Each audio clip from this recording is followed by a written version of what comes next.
Oui, j'ai la possibilité de tourner dans un magnifique jardin, alors j'en profite. Voilà, les gens de YouTube. On a tendance à croire, à tort je pense, que créativité et productivité sont deux choses qui vont ensemble. Voire même, attention, que c'est la même chose. Quand on crée quelque chose, on est forcément en train de produire quelque chose. En fait, en tant qu'artiste, il y a quand même des moments où je suis en phase de création, donc en train de créer des choses, mais je ne suis pas forcément en train de les produire là tout de suite présentement.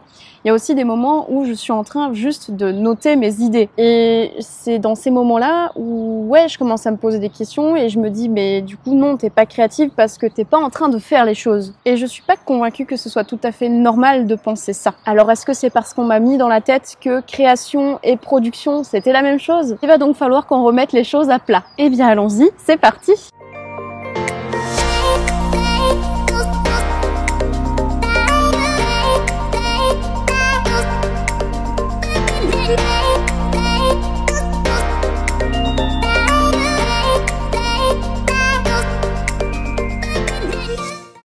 On va donc commencer par la base de la base de la base, la petite parenthèse étymologique qui va bien. Le verbe créer vient du latin creare qui a plusieurs significations. En des termes religieux, ça peut vouloir dire tirer du néant, mais également produire quelque chose qui n'existait pas au préalable, donner naissance, et aussi, selon les traductions, instituer, fonder ou établir. Bon, en clair, il y a quelque chose qui est là, qui n'existe pas, toi tu le crées et après il existe. Voilà, c'est aussi simple que ça. À présent, produire. Alors, produire vient du latin producere, donc producere, il y a deux mots en fait dans ce mot. Il y a la préposition pro, donc pro qui veut dire pour, en faveur de, et ducere qui signifie conduire. Donc conduire, amener quelque chose dans une direction précise. Bien qu'au niveau des traductions, il y a déjà deux choses qui diffèrent entre créer et produire. Créer, ça implique de donner naissance à quelque chose, de donner une existence. Produire, si tu veux, c'est un peu l'étape au-dessus. C'est-à-dire que ce qu'on produit, c'est déjà là en fait. C'est juste que on essaye de l'amener à un step au-dessus, dans l'idée d'une croissance en fait. Donc si on s'en tient juste à la traduction littérale étymologique de produire et créer,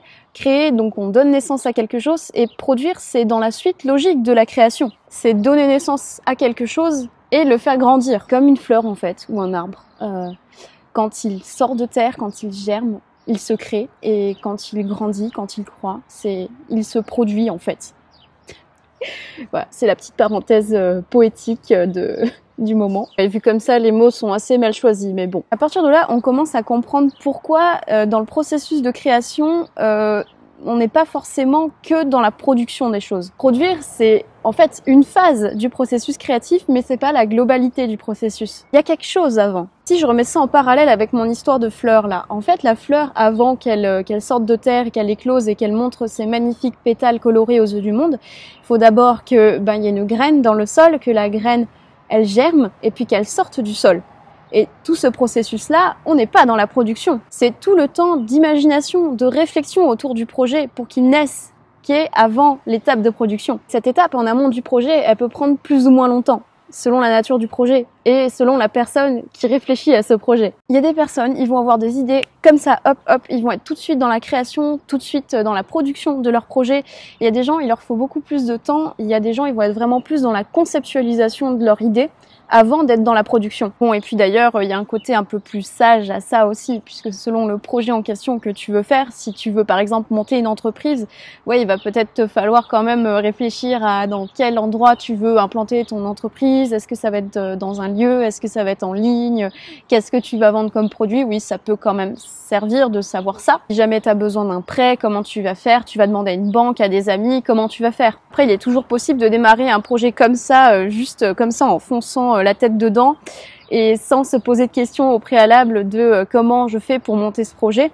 Mais je suis pas certaine que les gens fassent autant confiance à la personne qui fonce la tête dans le mur comme ça direct ou à la personne qui justement a déjà un peu maturé son projet au préalable. Ma phrase n'avait aucun sens. Après, encore une fois, ça dépend réellement de la nature de ton projet. Si les chances que tu as de te planter sont minimes ou que les conséquences sont pas trop graves, franchement, si t'as envie d'y aller tout de suite, vas-y, fonce. Mais si tu penses que finalement, en fait, les conséquences elles risquent d'être un petit peu dramatiques ou qu'elles risquent de te poser problème à l'avenir, autant y réfléchir un petit peu avant de te lancer dans la production de ton projet. Après, ça, c'est toi qui gères. Après, je pense qu'il y a aussi un écueil quand même au fait de vouloir être constamment dans la productivité, pas juste dans la création, mais vraiment dans la production des choses. Avoir les idées qui fusent tout le temps, être une machine à idées, comme dit tout le temps ce cher David Laroche, c'est bien. Je pense que c'est même quelque chose qui peut être essentiel à notre bien-être et à notre épanouissement. Mais je suis pas convaincue que le fait de courir à droite à gauche constamment pour réaliser tes projets et réaliser toutes les idées que tu as en tête, ce soit la meilleure des choses. Déjà parce que c'est le meilleur moyen pour ne jamais rien finir et pour t'épuiser. Déjà. Et aussi parce que justement, tes projets risqueront d'être moins qualitatifs, il y aura peut-être moins de résultats et t'obtiendras peut-être pas ce que tu veux. Si t'as envie d'exposer un tableau et que t'as juste pas encore réalisé le tableau, que tu te mets tout de suite dedans, que ça y est, t'es déjà inscrit à l'expo et tout, c'est génial. Mais oublie pas quand même, justement, qu'est-ce que tu voulais faire comme tableau à la base? Est-ce que t'as bien tout le matériel qu'il faut pour t'inscrire? Est-ce que t'as pas oublié ton assurance?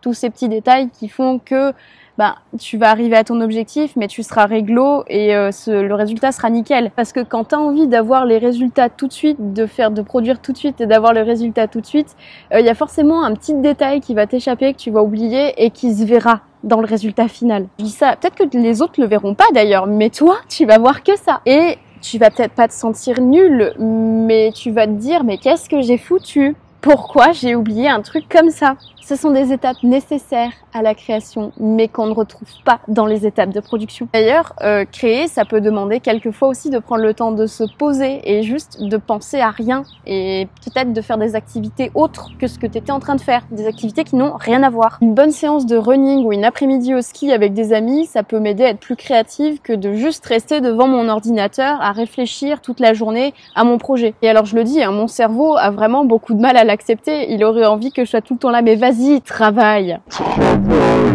Mais ça marche pas comme ça. D'ailleurs, il y a de plus en plus d'études qui le prouvent. Le fait de prendre des pauses quand tu travailles dans un bureau, plus tu prends de pauses, ou en tout cas des pauses de qualité, et plus performant tu seras au travail après.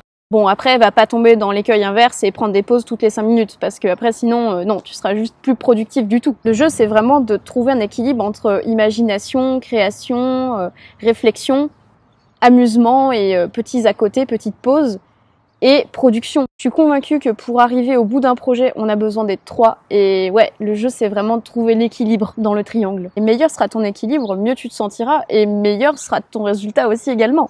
Tout bénef, quoi. Si tu as des questions par rapport à ce que je viens de dire dans cette vidéo, n'hésite pas à m'en faire part en commentaire et n'hésite pas à me faire part aussi toi-même de ton processus créatif. Comment tu fais pour créer?